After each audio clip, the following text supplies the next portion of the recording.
Let's cut to it. There's smoke on the horizon, and it's the kind of smoke that makes Cowboys fans both hopeful and nervous. Reports have the Cowboys actively checking in on edge rushers, with names like Trey Hendrickson popping up, and even whispers about Max Crosby being canvassed around the league. That matters because this team has shown it's willing to pursue impact pieces. And with the trade deadline looming, everything now feels like it could come down fast. You should know up front that Dallas has draft capital to play with. 2 first-rounders in 2026 and 7 picks before compensatory selections.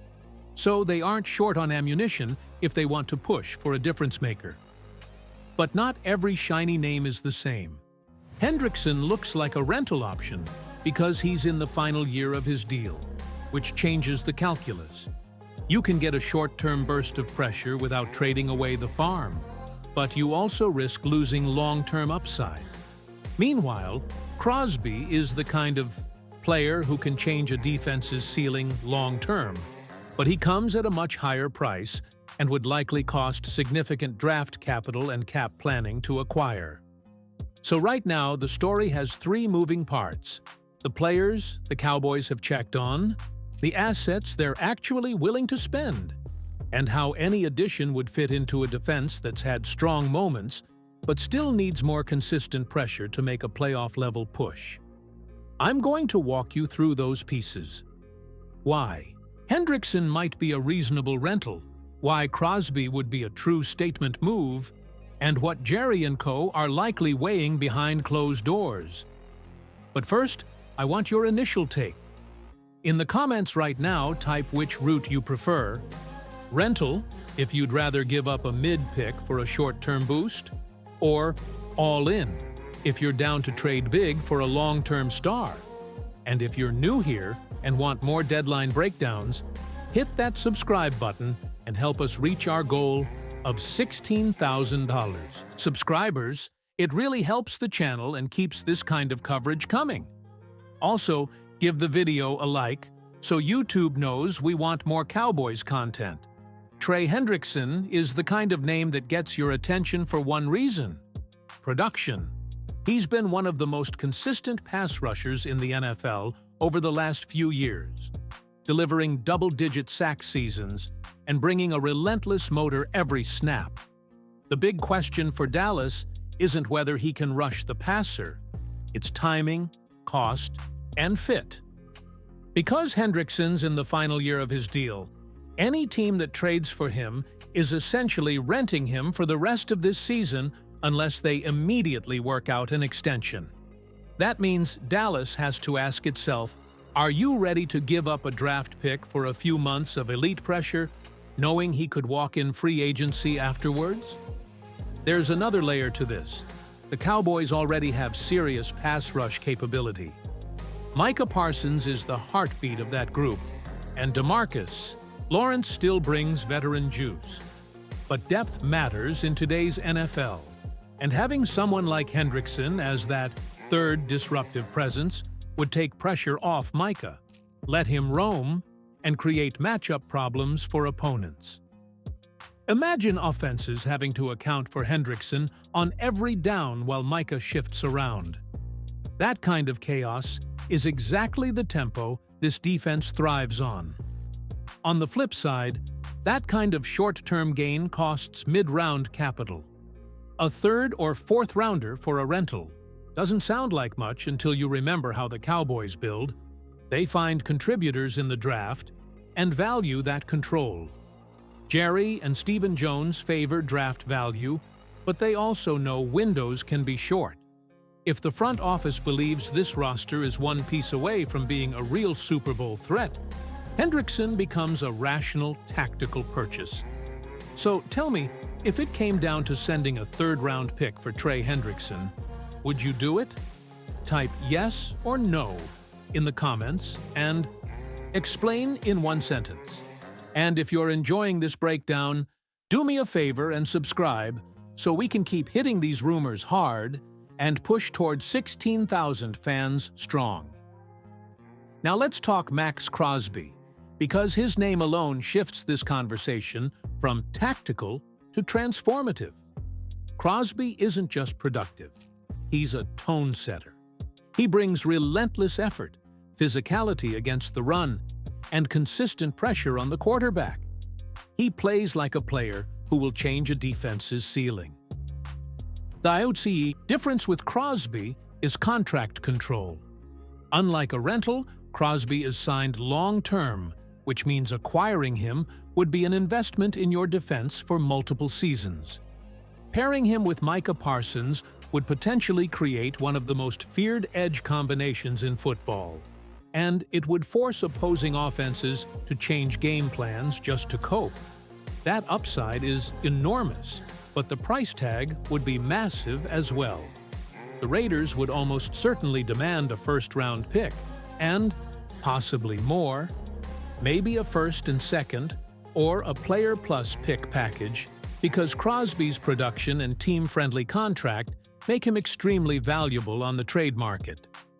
Dallas does have 2 first-rounders in 2026, which creates room to maneuver, but Jerry Jones has historically been cautious with long-term draft capital unless he believes it directly propels a Super Bowl run.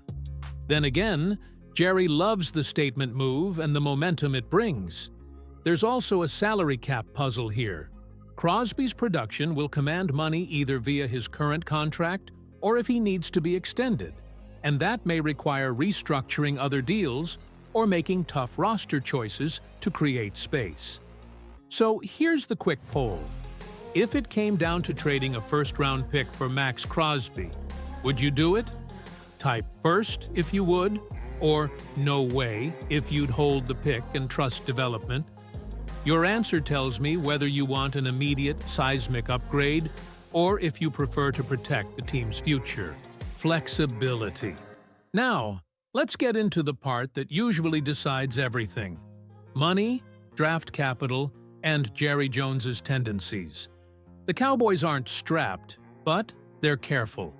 Micah Parsons' extension is looming and will be a major cap event, and the team still needs to manage Dak Prescott's contract and CeeDee Lamb's role in the long term. Adding a star salary like Crosby's, or even signing a rental to an extension, would require careful cap engineering. Dallas tends to prefer flexibility over risky cap commitments, and that approach shows up in how they structure deals and trades. On the draft side, they're in a surprisingly comfortable spot, with multiple early picks in 2026 and depth through the board. That creates leverage, but draft capital is still precious. The Cowboys have built a lot through the draft and don't give picks away lightly. Looking back at Jerry's big moves over the years, there's a pattern. He will make a splash when he is convinced the club is one elite addition away. He doesn't splash just for headlines. So the real question is whether the front office believes that adding Hendrickson or Crosby moves the needle enough to justify the cost. If the answer is yes, they'll find a way financially and strategically. If the answer is no, they'll stand pat, maybe add a cheap rotational piece, and bank the picks. And remember, Jerry likes to keep people guessing. Sometimes he telegraphs intent and does nothing. Sometimes he stays silent and produces a surprise trade. So, what do you think will happen? Type trade if you believe Jerry will pull the trigger, or pass if you expect him to sit tight. And if you haven't already, subscribe and smash that like button. We're pushing to reach 16,000 Cowboys fans, and every new subscriber helps keep this coverage coming. So what are the actual paths Dallas can take? Let's break it down into 3 real-world plans. First, the safe route. No big trade, maybe a minor depth pickup. This is the methodical approach. Keep your draft capital, maintain cap flexibility, and trust development. It preserves options and avoids mortgaging the future.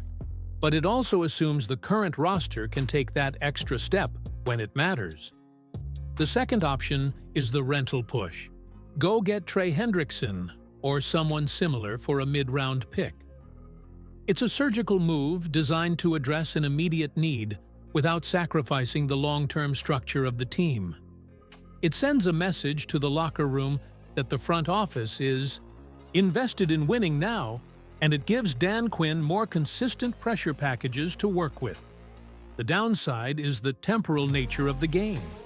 You might get a big boost for half a season and then lose the player in free agency. The third option is the all-in trade. Pay a first-rounder or more for Max Crosby and change the defense's identity long-term. That move maximizes current upside, but costs draft resources and cap space that could limit flexibility in subsequent seasons. If you prefer a balanced approach, the rental push makes the most sense. Add pressure now, don't mortgage the future, and show the team you believe in winning this year without gutting long-term plans. That said, I get it. Some fans would rather swing for the fences with Crosby, and others want to protect the draft. So tell me which route you pick: safe, rental, or all-in, and drop one short reason why in the comments. Here's my take as a Cowboys fan. I'd take the middle road. Go for Hendrickson or a similar mid-tier producer. It's the right blend of aggressive and prudent. You get immediate impact, depth to keep Micah fresh, and you preserve enough draft capital to remain flexible down the line. If this roster truly has a window, you don't want to stand idle. But you also don't want to mortgage the future for a single push that could leave the team hollow if it doesn't pay off. A rental addition revitalizes the pass rush, supports your playoff aspirations, and keeps you from overcommitting. Cap or draft resources. That's my pick, but I want to hear yours. Type safe, rental, or all-in below, and tell me which choice you'd make and why. I'll be reading every comment because this debate matters. It's about identity, strategy, and what kind of team you want to see play in Dallas. Finally, remember the small but important stuff. Timing and momentum matter. The trade deadline compresses decisions and forces leaders to take stands. Jerry's voice and the front office's evaluation of locker room impact, cap math, and draft value will determine whether we see movement. If Dallas wants to make a statement, they can. If they want to protect what they have and trust the process, they can do that too. There's no perfect answer, only trade-offs, and that's what makes this window so compelling. If you liked this breakdown, hit that subscribe button and help us reach 16,000 subscribers. Every new sub helps us deliver more trade deadline coverage, previews, and post-game reactions. Like the video, share it with your Cowboys friends, and keep this conversation going in the comments. Which route is your pick? I'll be tracking the votes and bringing follow-ups, so stay tuned.